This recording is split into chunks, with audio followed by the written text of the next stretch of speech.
Is he the same Jake Littleton that would have been when I was a child? Had a restaurant in Little City? We had a Jake Littleton, had a restaurant in Little City. We went to, that was about our only go-to place on Sunday afternoon, Sundays after church. That was actually the son that had Okay, okay. Because the age, he would have been really old. Has everybody signed this? But I'm always left. Has everybody signed the sheet Susan if Harrison they was want to telling me address that the it was branched commission? your side too from the store. Yeah, and I didn't even realize that. Friends, Romans, country.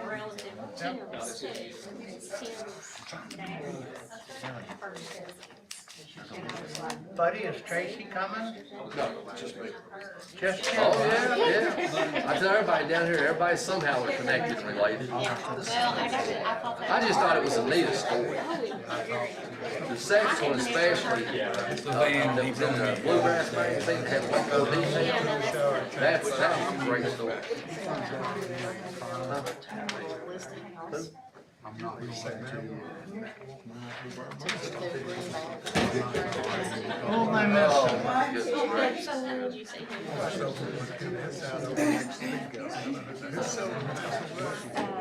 Oh, she told her about it. Where's William? Okay. I just know her first name Rose. Oh, my is it God. Rose? Yes, you know Rose? Something to look Yes. forward to. Yeah, Oh, I didn't see that. yes. It's that property that, it's right on the road. It's Daddy's property. Yes, sir.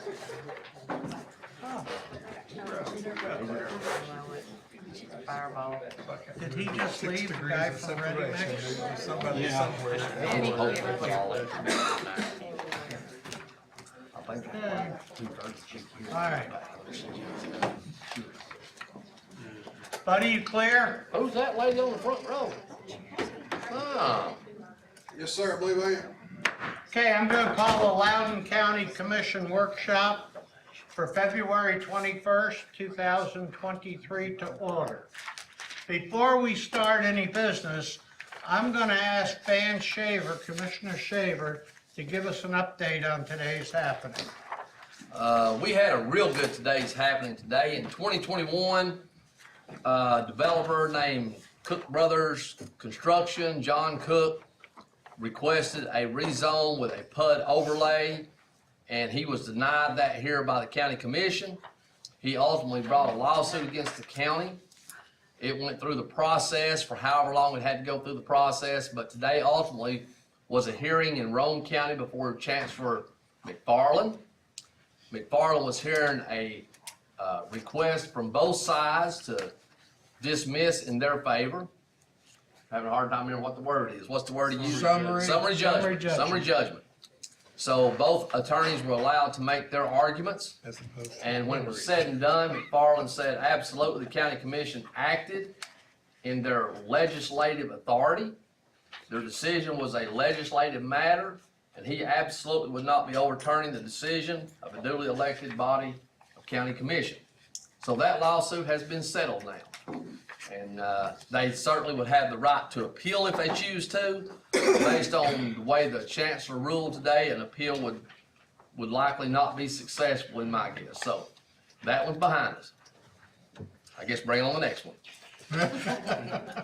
Thank you, Commissioner Shaver. Yes, sir. The Oh, people, one quick thing. I swear, get buddies. Now, I'll let that one go. Never mind, that's inside baseball. Something about being wrong. I won't rub it in. thank God the people prevail. The people want it. Jim Jenkins, come on up here. You got two zoning resolutions. Yes. First one's a resolution amending the zoning map Loudon County, Tennessee pursuant to chapter 7-7-105 of Tennessee Code Annotated to rezone from C2 General Commercial District to R1 Suburban Residential District, Loudon County. Tax map 020D, parcel 11, located at 270 Hall Street, Loudon County, Tennessee, situated in the second legislative district. This was heard through both Lenore City's planning and our planning, both recommended this rezone. Okay. Any comments from District 2? Do you know what the intent there is? Well, right now it's being used, as far as I know, it's always been a residential house. house. And of course, it's on C2, so as far as I know, they're trying to sell the house. Of I course, see. Lenders don't wanna, if Right. there's something happen, they couldn't rebuild it. Well, I always like to see it go back to We don't residential. sell it. You want it on March 6th meeting? Please. Got it.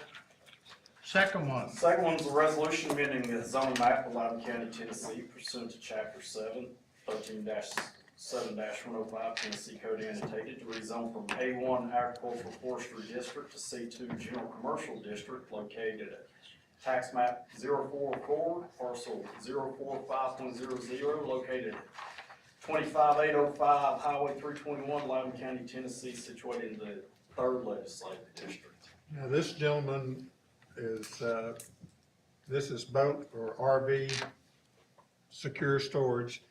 Last time I talked to him, there was no buildings involved being built. It was just a fenced, secured area, open area for RVs, boats, or whatever. That's Is what that he's still what described. it is? That's what he has stated, yes. Okay. March 6th, Mark says. it's on there. What's his name? I've tried to find, I lost his phone number. I don't have it, but if you'll remind me, I can get you that information. Okay, thank you, Jim. Jim, you're clear. Any luck getting us on the list to get Mineral City Planning Commission agendas? I did send an email to request that. Let me know when that That's happens. all you can do. I'll ask you next, in 2 weeks as well. If you remind me, I'll send another email. I just don't, I'll make myself a note. Maybe the mayor can send one too. I'll make myself a note. Send it to Beth. I'll mail something. Okay. Thank you all. Have a good evening. Thanks, Jim. Hey, next up is public comments. First up is Susan Gingrich. I thought there was somebody before me. They left. They did. Great. Kill me now. My name is Susan E. Gingrich, and I'm a county resident and taxpayer. I'll give you the good news first. This is probably the last time you're gonna see me making these public comments. So you can look forward to that. Apparently, after the last time I made public comments at a commission meeting, a county elected official asked my friend if she could stop me from making these comments. She said no, because she believed in freedom of speech. It sure does seem that more and more elected officials are trying to stop citizens, taxpayers, and even parents from speaking and exercising their First Amendment rights. I would like to commend 3 commissioners looking out for county taxpayers at the last county commission meeting who voted against funding another lawsuit and enriching another lawyer. I apologize for the way the public treated Commissioners Jenkins and Quillen.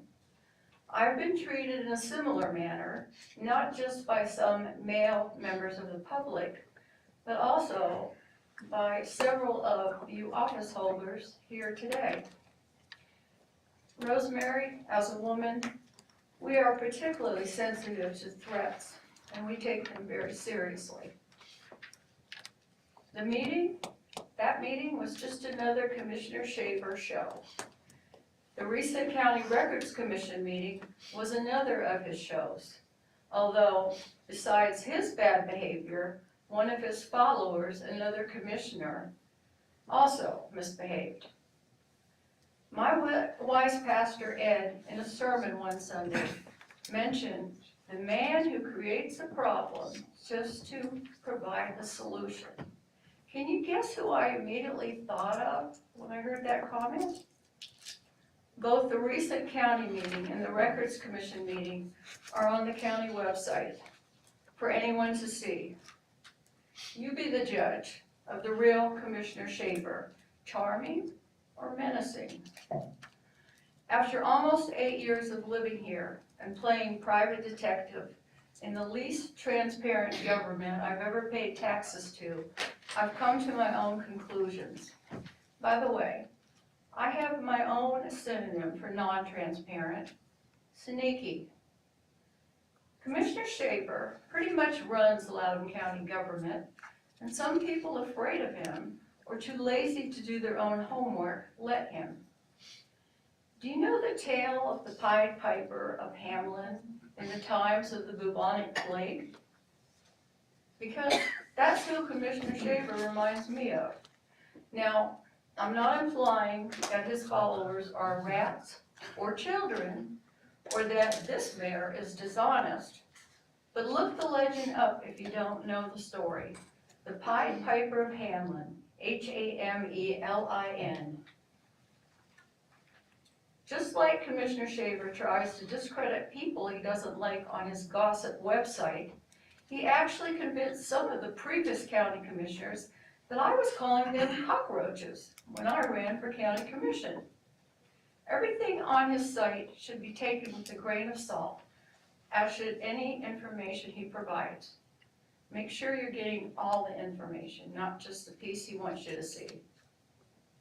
I've mentioned it before, but besides the taxpayers held hostage by county government, my concern is the treatment of women by county government, especially those working in government.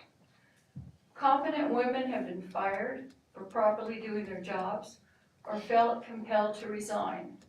Women bullied, harassed, and mistreated by men at work, sometimes even their bosses. Fear, losing their jobs if they complain, or that their taking action could affect employment of their spouses and other family members.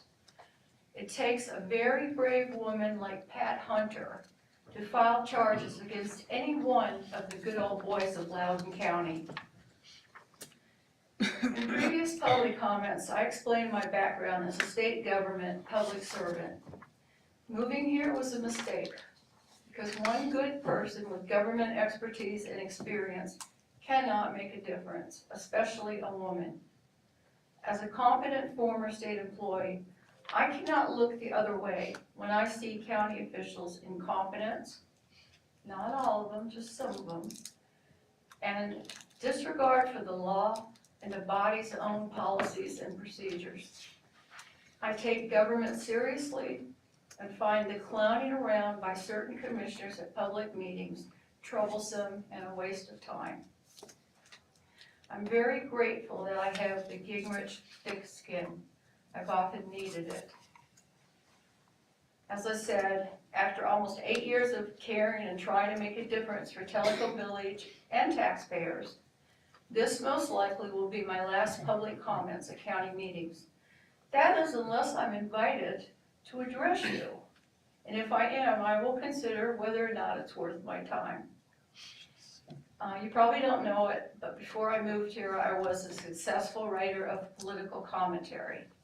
That's what I intend to do in the future. Loudon County government has provided a plethora of content for future commentary and perhaps even a little investigative reporting. Good luck to all of you and thank you. And unfortunately, I'm not leaving because we still don't have a house where I want to go back to. Thank you.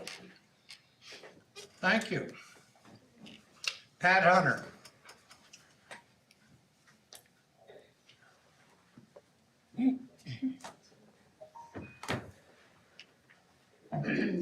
My name is Pat Hunter, and I have a couple of matters to address Commission about. One of them has to do with a notice of violation that the operator of the landfill received. This was written on February the 16th. I'll be sending out a copy to everyone.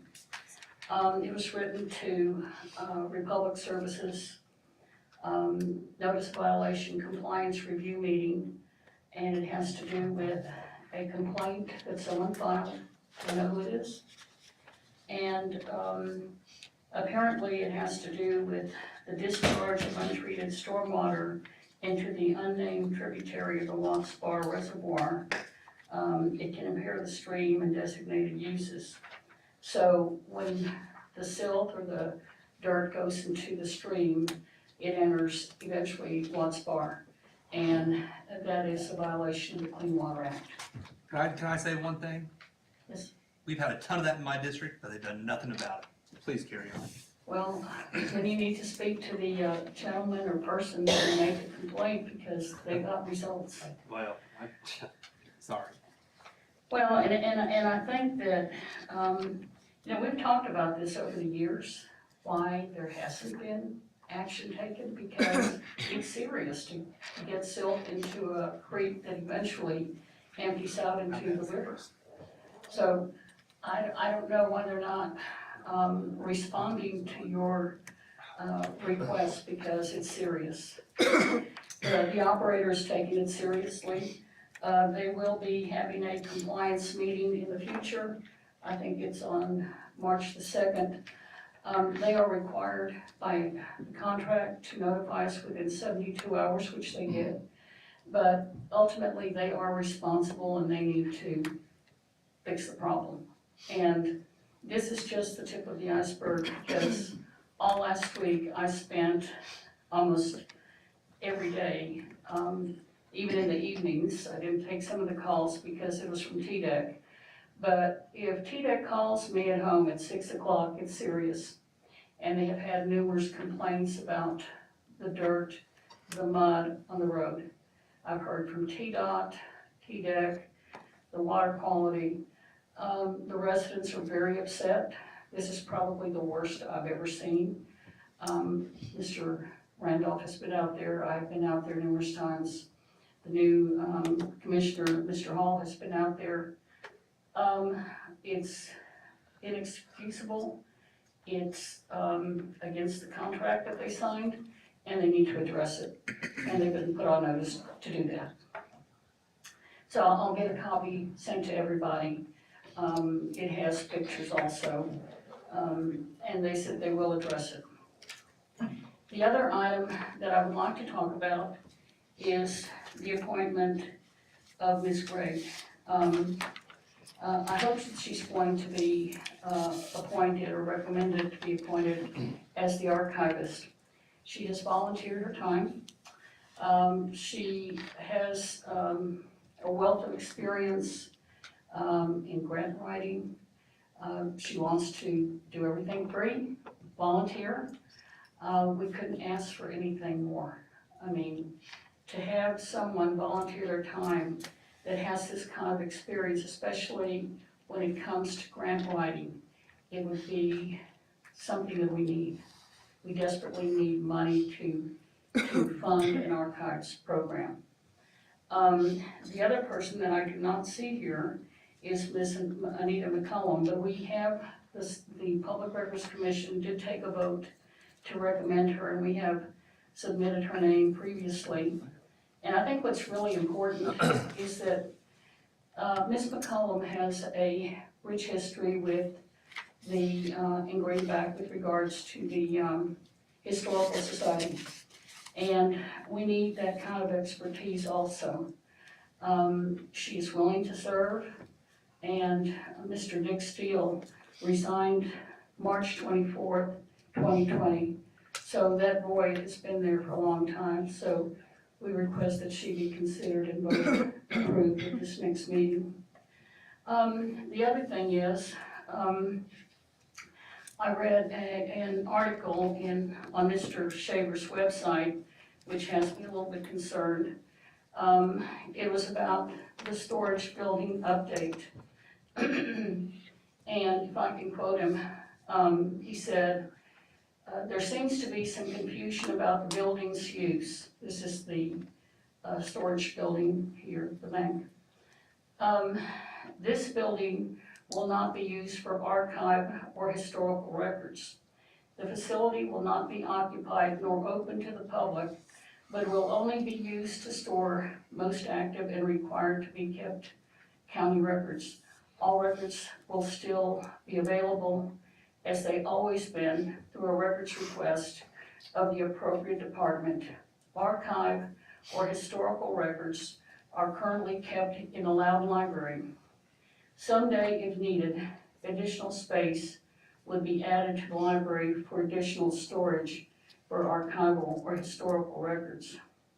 I guess after I read this, I wondered what's going to happen to the 18 pallets, mostly permanent records, archival records, and some records that belong to office holders. For example, we had maybe 8 or 10, just from memory, 8 or 10 boxes of marriage licenses, which the county clerk wants to keep.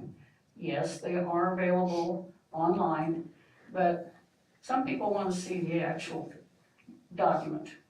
So they requested that those documents come back.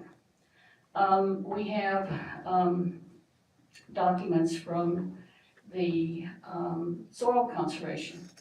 They desperately need their records back. Now, in their particular case, they're going to take them to their office. But we have other records, mostly the trustees' records, which are the old trustees' textbooks that will be coming back. And in some instances, for example, 2 were found recently after all the others were sent. It's a 1973 tax roll and a 81 or 82. Anyway, long story short, they are not available electronically. They have not been microfilmed. They have not been digitized in any way, shape, or form. Those are the only last 2 documents that exist. That is a permanent record, and we have to keep them. You know, in the archives that are coming back, we have, I found the Dunbar School folder. I found the documentation that went with the Dunbar School. So there's history, real history that belongs to the community that we really need to share with the community. It can't go back into boxes, and we really need to talk about Mr. Shaver's comments.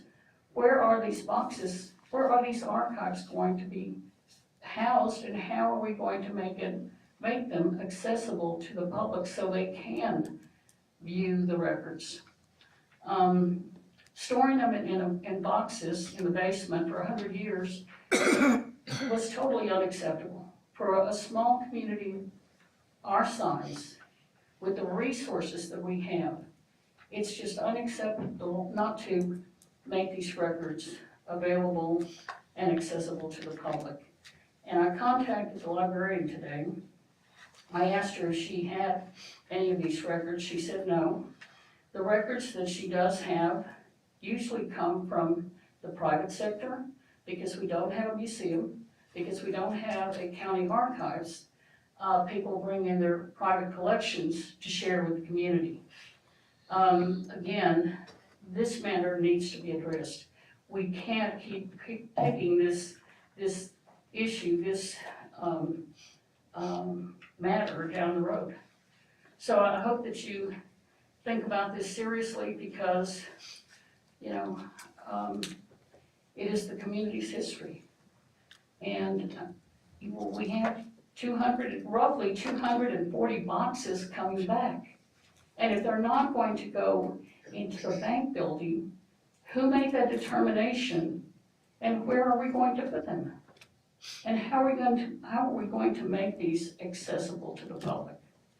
So I hope that you discuss these issues in an open manner, so we all understand your position regarding this matter. Thank you. Thank you, Pat. Okay, that concludes public comments. Mr. Chairman? Yeah. I'm gonna be more than happy to take this one up right now while it's hot on the press. We don't know what was sent off. Ms. Hunter took it on herself to send however many pallets of stuff she sent off. 18 pallets. We don't know what's in most of it because it hadn't been opened. I was in the process of trying to go through it when they went away. So when they come back, Ms. Hunter, they'll be going to the bank building, and then each of the department heads, just like they did before, will come down, they'll go through it, and my guess is a large quantity of what they go through will then be sent on to be destroyed, just like the last quantity was. So probably thousands and thousands of dollars have been spent to clean documents that are going to the dump. Big mistake. I know there were many pallets of boxes, Permanent records. many pallets of boxes of Permanent books, records. but books that are not permanent records. They're not even county records. They're not even qualified to be saved or cleaned that were sent out. Russ Johnson wants them, we want Russ Johnson to have them. But they're not even a county record as they're classified by the open records people. It's not a county record. She sent them too. So until they get back, we don't know what we've got. When they come back, they'll go right into the lobby over here at the new bank building. The department heads will go through them just like they did the last time, and they will make their determination of what's to keep, what's to be discarded, what's met its retention schedule. Anything, please don't. You've had 10, 15 minutes to do this. I'm covering it. You're When not they- telling the truth. When they make the decision of what's to be kept, what's historical, what's, tax records have to be kept forever. They'll be right there in the bank building. If somebody wants to see a 1976 tax book from Riley Wamper, they go right to Riley's office and say, Riley, I'd like to see the 1976 tax book. He can go right over there in his little cubicle and pull out the tax book. The records that are up there now have never been available to the public. They're in either the Justice Center, they were in the courthouse. If you wanted to see any of them, you had to go to the department head. We have never had an operation where county records were just thrown open and anybody could just go in and thumb through them. You can't do it now. You won't ever be able to do it. Whatever we have that's historical, that's archival, once we ever find out what we do have, we'll make a place for it. There's nobody in this county more interested in preserving history and historical things than I am. But we're not going to build a 6,000 square foot building for 6 newspapers. We've got to know what we have before we even talk about what we need. Right now, there's old microfilms down at the library, there's the old audits at the library, there's a lot of stuff there. I don't know who used it or who wants to see it. But when the time comes and we know what we have, we'll make a place for archives. We'll make a place for historical things. We're not going to let them get gone. We're not going to let Dunbar get gone. We're not going to let anything get gone. I love that old stuff.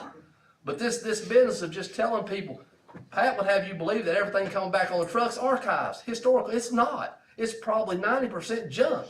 But we don't know because it went away before we got to open the boxes. Talking about. I had opened, 200 boxes in my days down there, stacked them out, qualified them. Pat screaming at me the whole time, you have to leave, you have to get out of here, you can't be here. That's not true. We had a difference of opinion on whether or not I could be there, so I stayed. Nevertheless, nobody is out to destroy any records, any documents of any kind. We're trying our best to preserve everything that we can. But there's a process we go through. When the truck comes back, they'll be right there in the bank building, safe, secure, and just as sound as ever. Thank you, Mr. Chairman. Thank you. We just need to be vigilant when the records do come back, that stuff that is of historical Absolutely. purpose does not need to be destroyed. I agree 100%. Nothing, not an old newspaper, not an old, anything that's gonna matter anywhere is gonna go out of this county. You can rest assured on that. Mr. Chairman, she's the chairman of the committee. Let No, her she's speak. not. Public comments over, No, ma'am. she's not. Public You got- comments you are got over. your Adam time. and hers co-chairs. Thank you. Okay. Mayor Bradshaw. Thank you, Mr. Chairman. Under my name there, I would like to bring up and recommend Nancy Gregg as Commissioner for Public Records Commission to be voted on the next meeting. Now, I'm also doing the budget workshop. Are you gonna do it now or just wait till it comes down to it on 6? You're almost there. You can do the budget workshop in just a few minutes. Works with me. Okay, we'll add that name to the voting meeting on March 6th. I'm gonna have just a brief conversation here. Go. Let's go ahead. Well, I'll hold mine now, but go ahead. As far as another member of the Public Records Commission, we have met our statutory requirement. We do not have a county archives. We do not have a county archivist. If Ms. Gregg comes on, I see you have her listed as a commission member, simply a member. We technically don't have any slots for commission members except the one Ms. Hunter's sitting in. If you want to do Ms. Gregg, maybe she should take Ms. Hunter's seat on the Public Records Commission, because technically we just made up a slot for her, if you'll remember. I did. I was the one recommended Pat for that. I said, don't care if she can have a spot, make her a member at large, and that's what we did. So I don't know how many more members at large we can add to the Public Records Commission, but just something to be thought about. And we haven't a genealogist. Right here's our genealogist. He's got as much genealogy in him as anybody in Loudon County. That was his whole purpose to be there. Matt Tinker was the commissioner, he's the genealogist. So we don't need any more genealogists. We've got that well covered, so anyhow, moving on. Thank you, Mr. Chairman. Can we add somebody to it, or are we limited to what we can do? I don't know the statutory limit on it. There's a statutory minimum, I'm not aware of any. I've got it right here, but I don't want to belittle it now. I do have issue with, turning away people that's just wanting to help and volunteer. Helping volunteer and voting members are kind of two different things. Yeah, I'm with you. but Ms. McCullum has volunteered to be the genealogist, which I do hear is actually like a certified term. Right here. He's got them Certified. all. Yes, Pat, You have yes. no idea what I've Ms. done. McCollum has tried for 2 years to get on here since Mr. Steele resigned. Here's your We genealogist. have no one from Greenback. I'm just not in the business of telling people that want to help us, no, we're good, we don't need you. Well, in all fairness, like I said, I asked Anita the first time, and she declined. But since then, when you asked her, she's reconsidered and said, Mr. Tuck has been speaking to her. it was whatever, but I just want to know that she did turn it down once. And I've never met Ms. McCollum. I know that Ms. Gregg, I've met her 2 or 3 times now. She followed up, she regrets she couldn't be here. She was actually considering not traveling, or she said she couldn't miss this trip. She was working on the line. Anita does a good job. She's, as far, in that part over in our area, she's very knowledgeable. Comes from a long-standing Greenback family, the King family in Greenback. Her and her husband do a lot of work restoring and repairing and fixing local cemeteries. And she's part of the Historical Society, so whatever the Records Committee wants to do, Well, it'll be up to them. getting all but- this stuff together and getting it situated, organized, that's gonna be a marathon too, not a sprint. So, I'd like to know the specifics of, what the state,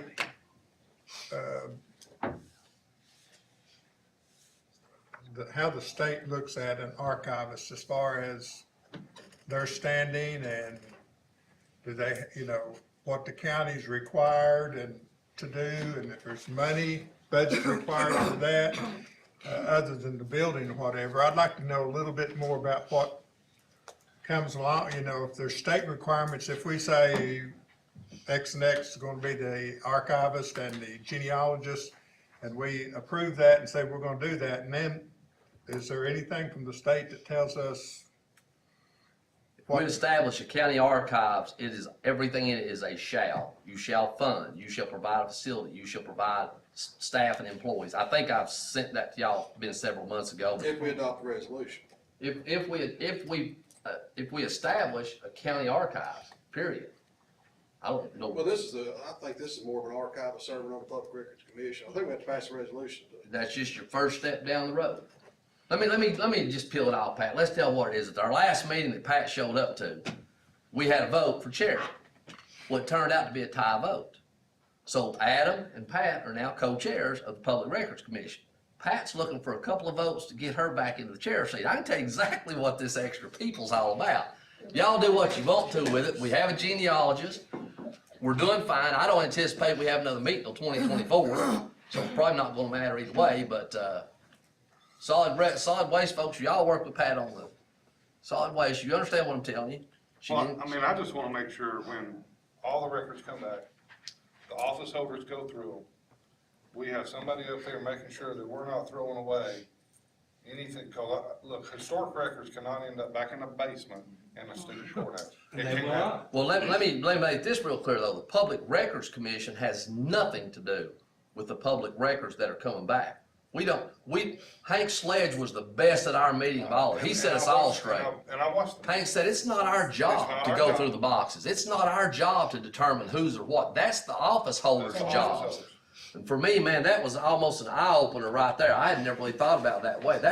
Our job is simply, as Public Records Commission, is simply to determine what records can be on their routine basis to be sent off for destruction. We're in such a unique situation right here with all the stuff at one time. This is a once in a history of the county's That's operation. why we have to do it right. We're not gonna let our historic stuff We get going. cannot let that happen. You be there to help us. I'll be happy to. Mr. Cullen, can I speak just one moment on this issue? And you are? Darryl Tuck with the county County historian. historian.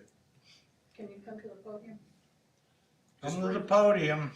You're not on the public No, comments. I know. Go ahead.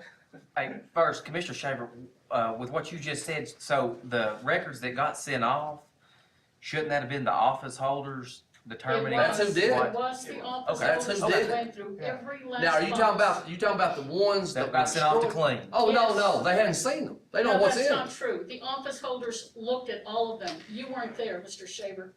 They didn't have their papers on, did they, Pat? They didn't do an inventory, Okay. but they put clean. They didn't put trash, they Okay. put clean. All right. The only thing I was gonna to insert here, with having an archivist, it would open us up to be able to have an official archives then and be eligible for state funds and grants. That would be the positive part about putting the archivist in. So I just wanted to. Which Miss Gregg is also a grant writer. Right. Well, I'm gonna ask a question. It says Susan Gregg. I think the one from the village is Nancy. Yeah, it's a misprint. I was using the wrong name. Okay. Same Is it name. supposed to be Nancy? And I gotta tell you, I looked at her background. That's Nancy It said it Serretti. on Yes, the one Coach. Anita gave me, Yes. and I printed this new Oh, one for today. She's from the village and has a very, very good Yes. pedigree, Middle name is PhD my wife. experience. Okay, That's the wrong name then. all right. Nancy Gregg's the writer. Bill. It's on the email. Yeah, Nancy Oh, still Surratt. same one. Nancy Surratt, Nancy Gregg, Oh, yeah. Okay, Commissioner Quillen. yes. I would respectfully like to ask that, any attorney opinions be sent to all commissioners. I was informed last week that, an opinion went out November the 8th, 2022 from our county Attorney. county attorney. There was, that went out from our county attorney, and I did not receive that. It was a pretty important opinion from what I've researched, and I would respectfully ask going forward that opinions be sent to all commissioners. Bob usually does it. I don't know what happened. Tell him to do it. Got something that where Van had written on his side, it said, on November 8th, the county attorney set out a memorandum on the annexation to all commissioners, including myself. So Mr. Jenkins was aware of this illegal annexation well before it happened. Also, as far as I know, he did nothing to try and stop it. I looked for that letter. I did not have it. So I called up Mr. Bowman and I asked him about it. And I asked him, I said, Mr. Bowman, whenever somebody calls you and asks you for an opinion or a letter, who all do you send it to and what are your steps in doing so? I'll read you his response back to me. He says, "Good morning, Commissioner Jenkins. I hope you are well. You have asked for confirmation about the process I follow for issuing opinion letters for questions posed by members of the County Commission.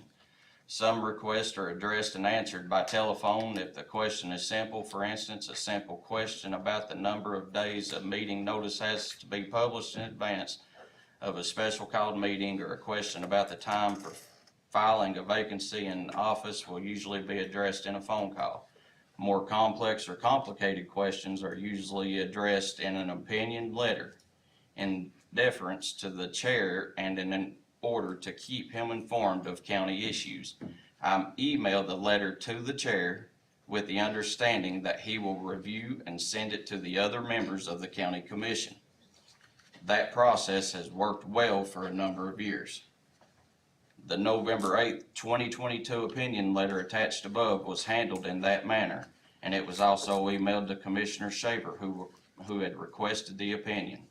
I spoke with the chair on February 14th, 2023, and he told me that he thought that he had sent the letter to every member of the county commission, and if it was not sent, it appears that it had been an oversight. So, Generally, he sends it to everybody. You get the whole list and he sends it out. I will go back to him and I will make sure when he does it, it goes out to everybody. Well, And- that's what he told me also, because I had a conversation with him, and he said the protocol is he sends it to the chairman sends it out, but this was a pretty critical opinion, I think, and, I hate that I missed that, getting that email. And the part where it says standing to challenge an annexation, he had put in his in his opinion, while Tennessee Code 651-110 confers standing to a smaller municipality to challenge the annexation of a larger municipality if the proposed annexed territory could be subject to annexation by the smaller municipality. There is no such authority applicable to counties. Therefore, absent some other theory of standing not discussed herein or raised in a reported case unless a county is in an aggrieved property owner within the meaning of Tennessee Code 651-103, it is unlikely it would have standing to challenge a proposed annexation. So if we would have got that, could it have changed anyone's mind in the way they had voted? You missed And out the moving very forward. first part of your letter there though, William. The city is not allowed to annex outside their urban growth boundary. You kinda skipped over that part, didn't No? you? Yeah, I think you did. I don't know who got it. I didn't ask for the opinion. Well, in your letter, in your thing, you said all of us My got it. assumption was, Bob, I always thought he sent it to everybody. He always sends it. He I don't know says in why he his didn't or who response, was he supposed just to. sends it to the chairman and I didn't whoever ask asked for it. him for an opinion. I had sent him a couple of emails just in the process. I guess he interpreted that I'm asking for, all I'm looking for is an answer. I'm asking a question. Can they annex outside the UGB? I think he took it on himself from that point then, feeling like maybe it was some issue, some kind, to send out that. I did get it. It was blinds, BCC to me. I assumed all the commissioners were BCC. So I don't know who got it, who didn't get it. I didn't get. But it didn't change anything. You can't annex outside the UGB. We don't have standing under a quo warranto. I think that's been explained about 67 times now from the podium. We're not challenging a quo warranto. That's all if it's a legal annexation. This is an illegal annexation, William. You can't annex outside the UGB. We're not challenging, we're going for declaratory judgment. You can't, there is no standing that's challenged when it's an illegal annexation. The way I'm told is an agricultural. Who's telling you that? It's a different lawyer. Uh-huh. Well, Not my the thing one that's is, assuming. It's water under the bridge. It's absolutely I mean, water on the bridge. Commissioner Also- Quellen, I take your, I mean, yes, I agree with you. yes. Let's Yeah, all I be just- copied on it. yeah. I made that point You to did. Mr. Baisley about the lawsuit. But as far as the other, it's done. The ship sailed. Move on. The thing that gets also, just to know, Done. my little part, is who does Bob Bowman work for? Buddy Bradshaw. What's their law firm? I don't know the name of his Kramer law firm. Raisin. Pardon? Kramer Raisin. Who represents Lenore City? Same law firm? They represent LCUB. That's my only issue with the whole, that's why we needed to go outside. Yeah, Bob was very happy, when this first came up, that's the first thing out of his mouth, is that their firm could not represent either party. Well, I mean, I'm just I think asking, that yeah. Rosemary. No, I agree with She Rosemary, just 100%. asking for. I'm she's just asking asking. to be copied on. And And it would be agree. hard to value a legal And I'm saying, opinion of I agree somebody with that you represents completely. And it'll other happen, party. I'll make sure, Yeah, does it, I'll call And him. it typically does, because I mean, I've seen Yeah, it two or doesn't- three of them since I've been on commission, and to my knowledge, everybody's got them. They're rare, but I mean, yeah, you can get them. I've never received anything from them until I we didn't either, so requested. I'm saying I agree you should have it. I think we The all chairman will agree. take care of it. Yeah. You see all the names listed with your addresses, but the issue comes down. Attorney Paisley stood at the podium and told you what the issues are. Well, Bowman says that he can't send it out and copy everybody on it because it opens up an act for the sunshine law. That we would be able to do a hidden conversation amongst those emails if he were to send it to all of us at the That's same. bizarre. I spoke to the we're not having a ORC the other conversation. day, and And they we said talked about attorneys this solid could, waste. the attorneys could respond with information by blind copying all the attorneys, so we need to ask Bob to make sure, all commissioners. As long as we don't, as long as As long commissioners as we don't have a communicate. conversation. We can't go back and forth debating and discussing. That's No, why he and said he that's not sends what it I'm out. saying at all, and Oh, I know. We I'm all just- agree. Yeah, I'm just saying. When it comes out, everybody ought to get I it. think so. Anyway, I think Kyle has done a good job on that. He sent you all the paperwork, the filing. It is what it is. Number 5. Number 5, Commissioner Shaver. All right, Mr. Chairman, I've got one I wanna add, it's a workshop, it's flexible, I'm gonna hit it first. If everybody doesn't, they should watch the state legislature. You'll see the bills that they want you to see. You won't see the ones they want. You have to go dig and hunt and search and look for it.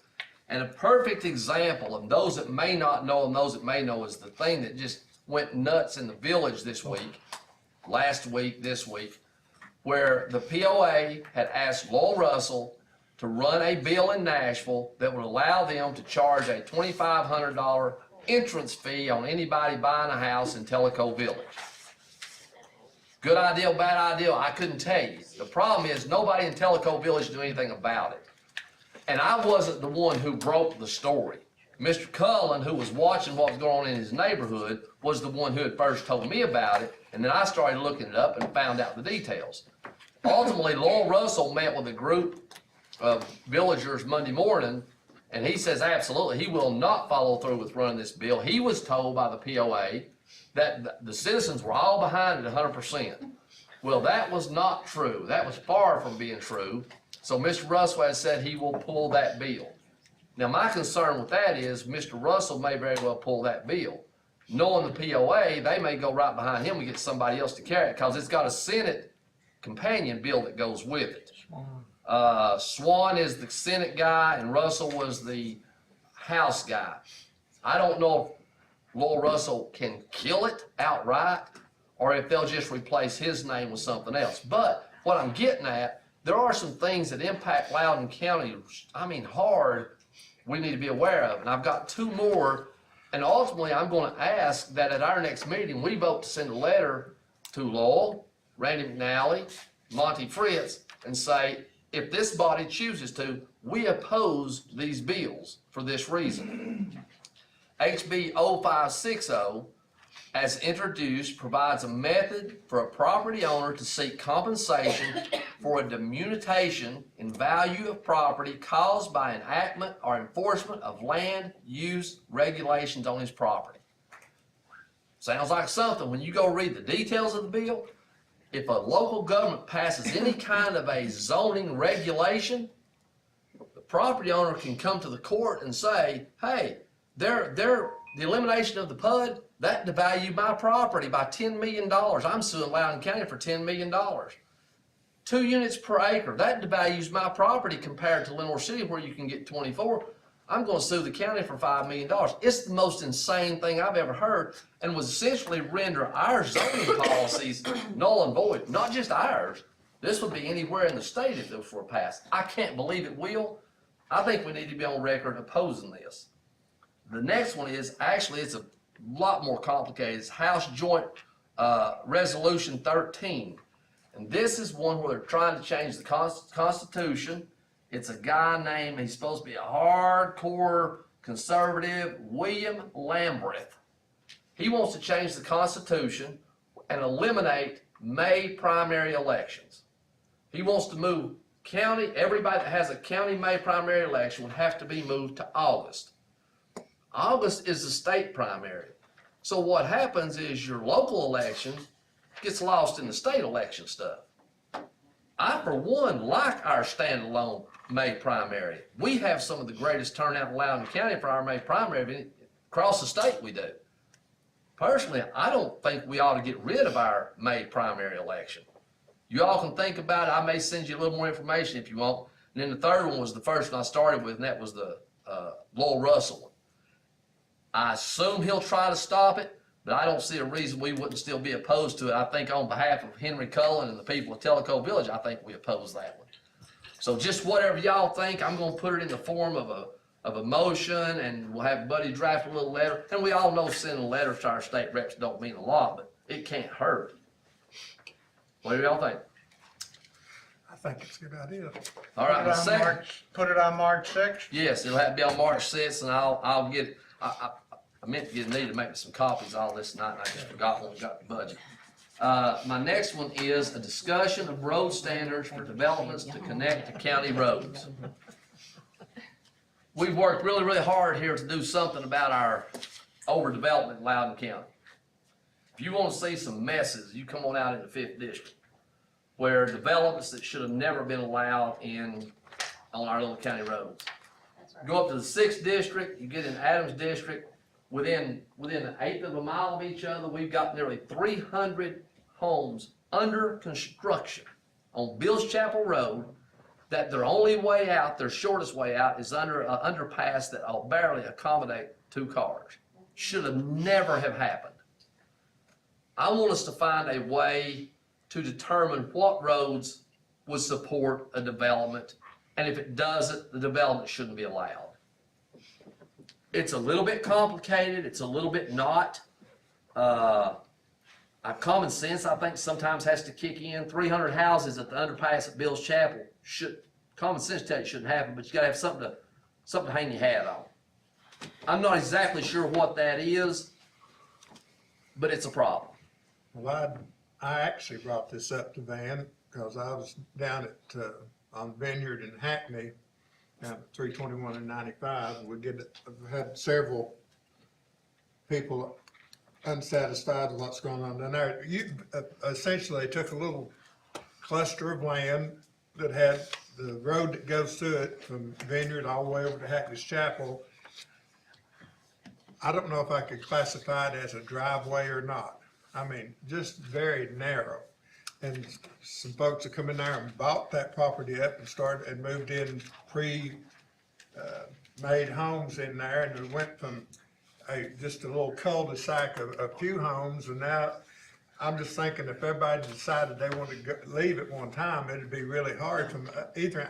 I just thought, before it could have easily went in there with building codes, that we could put any number of houses in there, and the road's gonna be just barely wide enough to get a car in on part of it.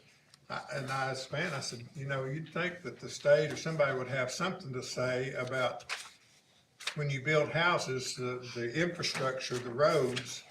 And I see that a lot of times when you just have overwhelming development by the hundreds or thousands of houses, and you never stop and look at, are our roads wide enough? Can we get all the vehicles on the road? Can it bear up under that, along with other utilities? But it just brought, when I went out Vineyard and Hackney, it just brought it home to me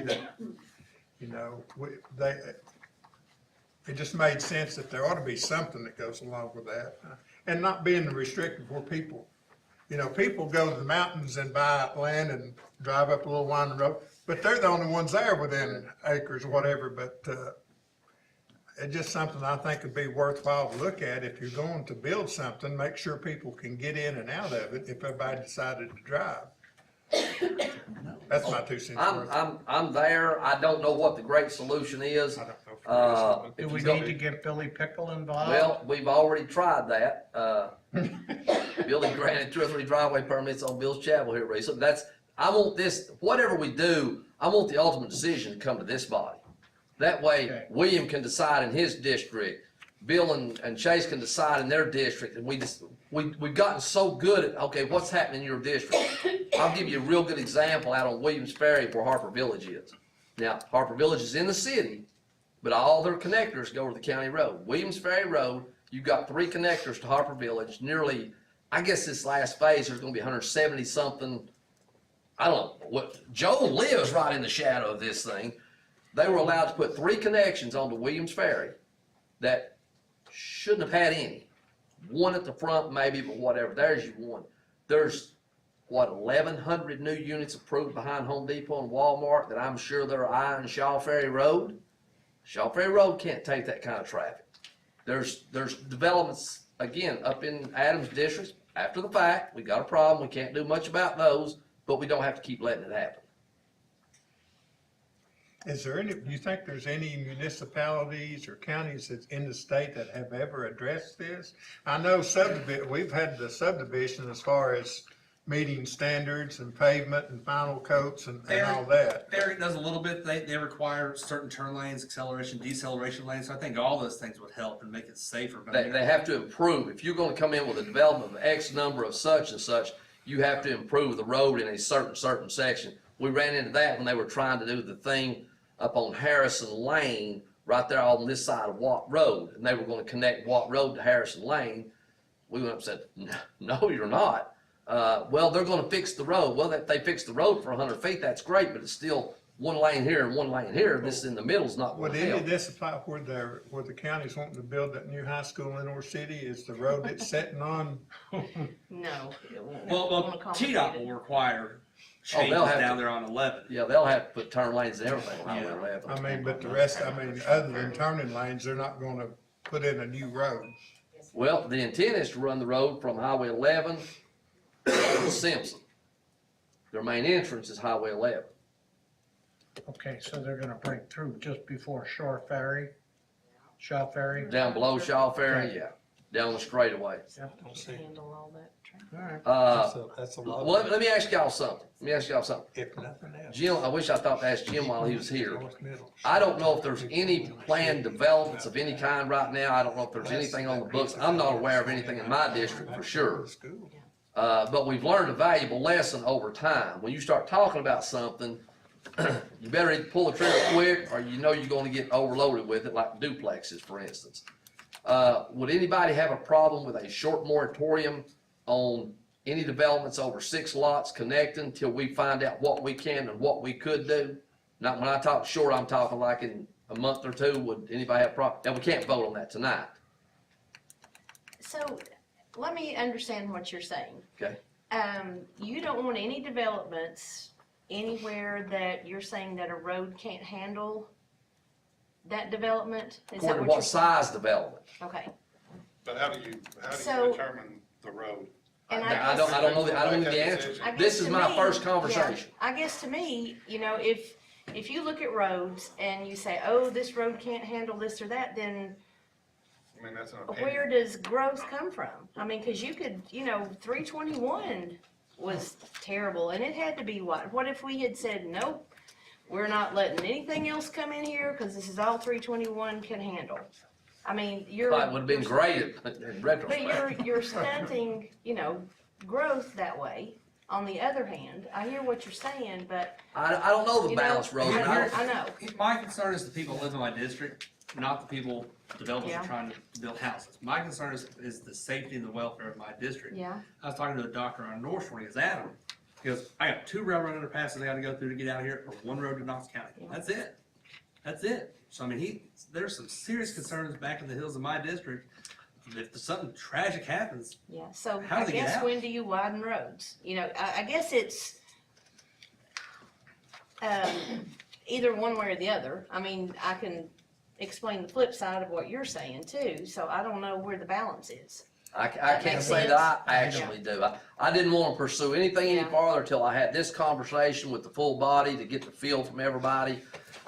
We all know what we're dealing with on the upper end of the county. I would say it would take some type of engineering guy like with TDOT that could come in that has knowledge of traffic flow, what roads can handle.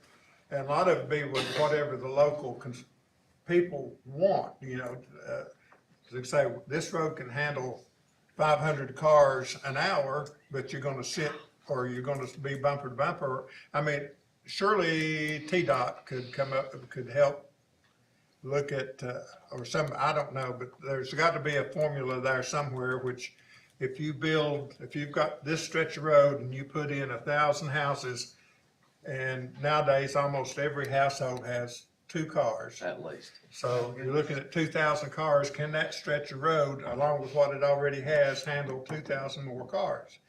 Granted, they're not all gonna be driving unless there's a blue light special at Walmart. They won't be. But it's just something I think it's just gonna be something to look at. May not be a thing we can do about it.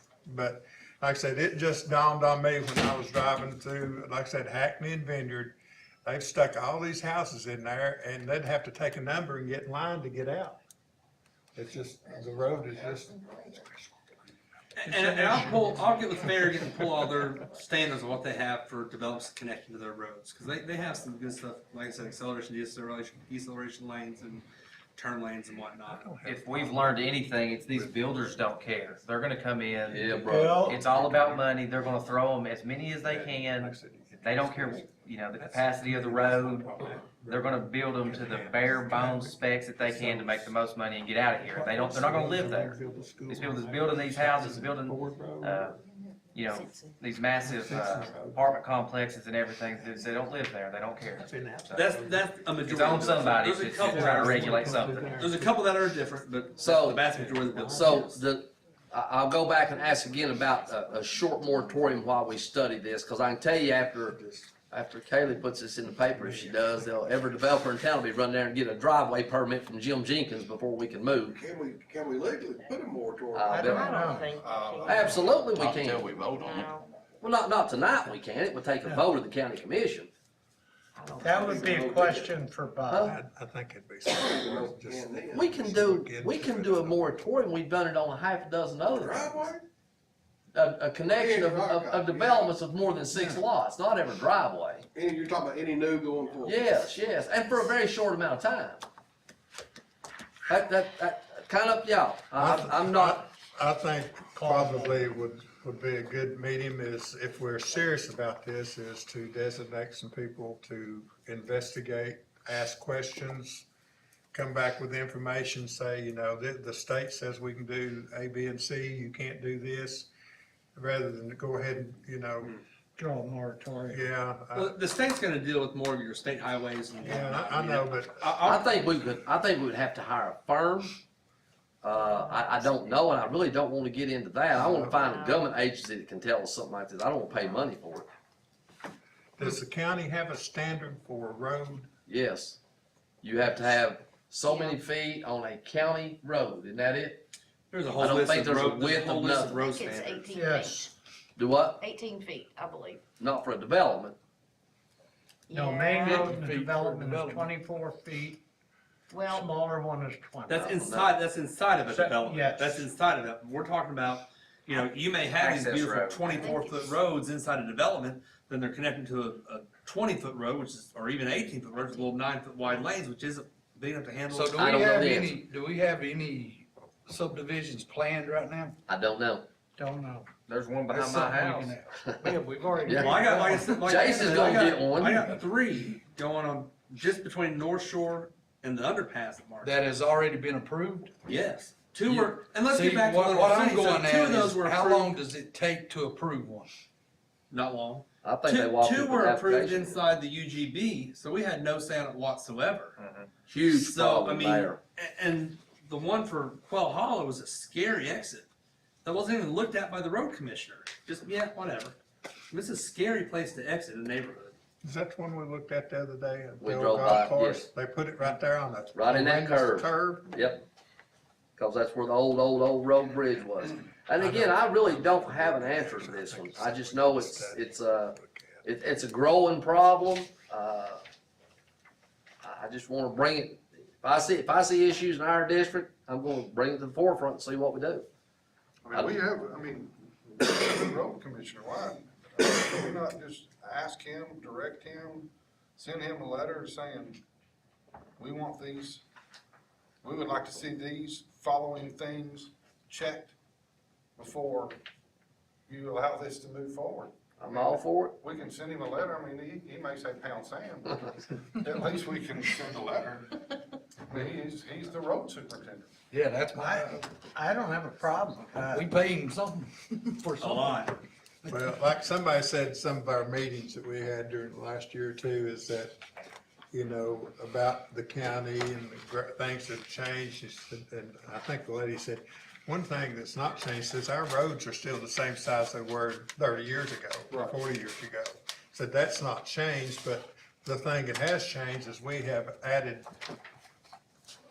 you know. A lot. A lot, and I'm not saying, yeah, we've got to grow, like I said, but we need to make sure that we've got our handle on the growth. We're not like Farragut, I'll wake up one morning and realize that, I said, I mean, it's just, it's scary. Like, we can manage and have good growth.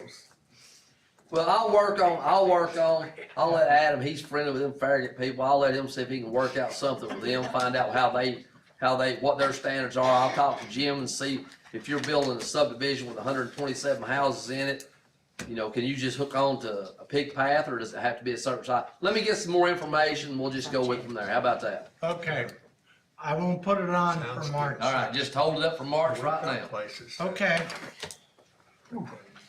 Mayor Bradshaw, Thank you, Mr. Chairman. At the budget committee meeting, I'll get as much detail as you all want. If not, I'll run through it. We tabled several items back for next month. Yep. We recommend approval of Commissioner Randolph, Commissioner Jean's ARPA money. We are going, we didn't today, but we're also looking at, this will be a county or commission-wide choice about helping our military, our active military, our reservists that are county employees. We're gonna look at fixing that and make sure we support them as much as possible. Well, explain about what, I mean, What we're looking About at, leave. mandatorily, a reservist called to active duty gets 20 days for training. And so what we're toying around with tonight is leaving that there, but also in the event of an active, they are called to active duty and sent God knows where, then making sure that they don't lose for anything.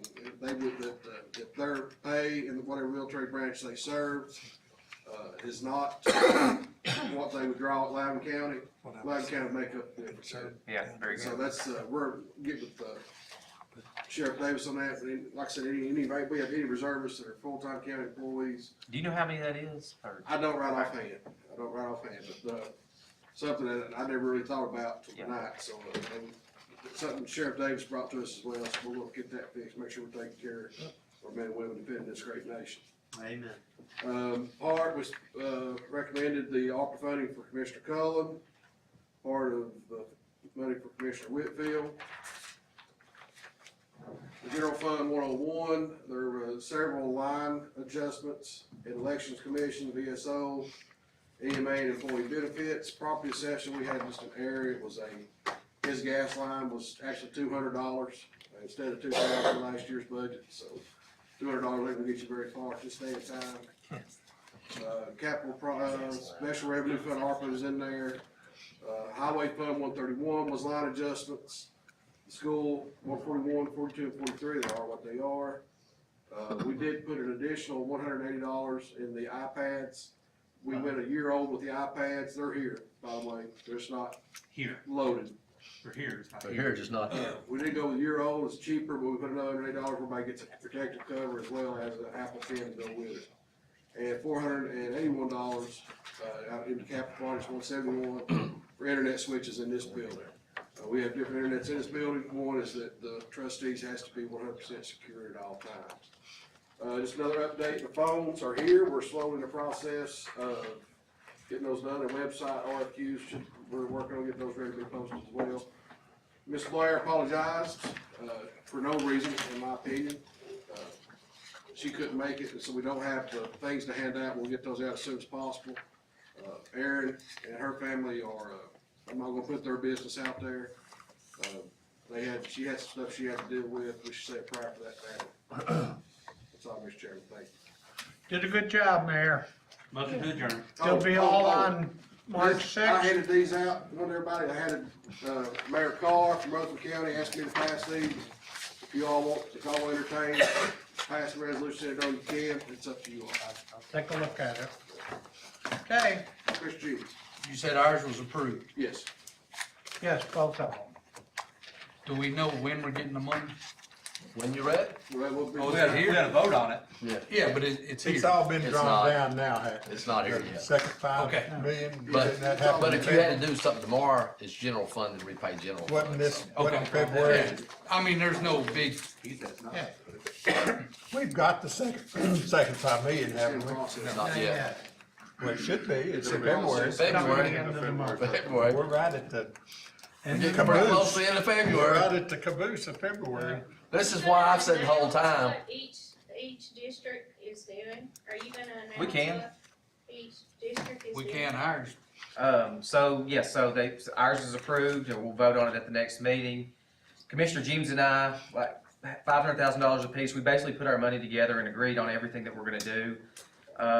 We got with Billy Pickle and we looked at the roads in the first district that are in most need of paving. And I believe it's 7 or 8 roads. It's gonna be $750,000. We're gonna take care of all those roads. That'll be, you know, a permanent fix of those roads for 20 years. The other $250,000, we are doing $20,000 to the gun bar, Rosenwald, and we're very excited about that. The Kiwanis out of Tellico Village, we're doing $10,000 to them. And that's gonna be, half of that's gonna be earmarked on their recycled plastic program that creates these really, really nice park benches that will be placed within our county. Okay, I can go over the actual roads too. The roads that we're gonna be paving is Giffen Circle, Get Good Hollow Road, Watts Cemetery Road, Old Hollow Road, Branch Road, Smallin Road, Poplar Ridge Road. We're doing $100,000 Tellico Village Fire Department. They applied for a grant, right, Bill? They applied for a grant. I think it was for close to that amount of money. It was for It was for Scott Air Power. 24 air packs. Yep. Our their breathing apparatus, SCBA's if you want to. they're $8,500 a piece. Well, the grant failed. Yep. I forget who, Jerry told me that they bought them Ford. So it was $220-something thousand they needed. So we couldn't give it all to them, but we can't really help the village because it's a private community, but that helps the village. So we decided to help them buy 8 or 9, maybe 10 air packs. And that way they can, cause all theirs are going out of date. I mean, we just replaced ours at the city and we got 22 and it was $240-something thousand. So it's a big, it's a big need in the fire service and you can't do it on what they bring in, so. I can answer And that, we Phil. also, As ex-chief, that is a very, very important donation. SCBA's are very important if you go into a house that's full of smoke. that's what we So breathe thank you. on. I mean, if we run into your house and it's on fire, we're not coming out unless we're breathing out of that tank, so. It was very important for them, and then, Yeah, 20. $20,000 to that police benevolence Benevolent fund. fund. And that way we could help, that kinda puts back what was spent for Chris, and then they could help somebody else when they need. They were some of the first to be able to help the Jenkins family out. And they had privately raised $30,000, and I think they ended up giving the Jenkins family $23,000. We're basically gonna get their fund back up for hopefully never another tragedy like that, but they can also help, you know, if an officer was injured and couldn't mow his yard, you know, he's out of work, you know, there's various things they can do. It's really good thing, organization. And then, the Senior Citizen Center, we did $40,000 for the erosion. That's depending on being able to get the rest of the funding approved. You know, the project's obviously well over that amount, but we did do $40,000 for that. That's it. And on behalf of the benevolent fund in the village, thank you. As somebody that's got a PhD in LODDs, that is very helpful. I think everybody's trying to start doing some things. I'm waiting on a road to get worked out, so we're gonna at least working on one road. I went ahead and allocated $50,000 to the Philadelphia Fire Department for SPDs and Turnout. turnout gear to kind of help them get up to par where they need to be. And I'm redoing the Poplar Springs boat ramp. They're gonna be seal coating it, striping it, repairing the boat dock. And I'm doing that through TRDA. And I did help the library out. They had a HVAC system fail. It cost them $129. They had 70 left on the balance. I'm gonna clear that up for them. So that's what's on there. I tried to talk with the mayor of New Cadillac, but I don't have any takers. We're also working on Fort Creek Road down in Philadelphia, so we've got some logistics we have to work out there, but that's well on its way. So We'll about get a you, mile we'll get you a road. Geo Metro. Mile of road. I'd like to see you. You'd have to ride on top. Get him two so he can use it with skates. Okay. Anything else? Motion to adjourn. Motion to adjourn? But I'm just stating my Opinion. That's it. All right, thank you all. Thank you, Henry. See if girls won't do some. Smile. Make you mad at somebody.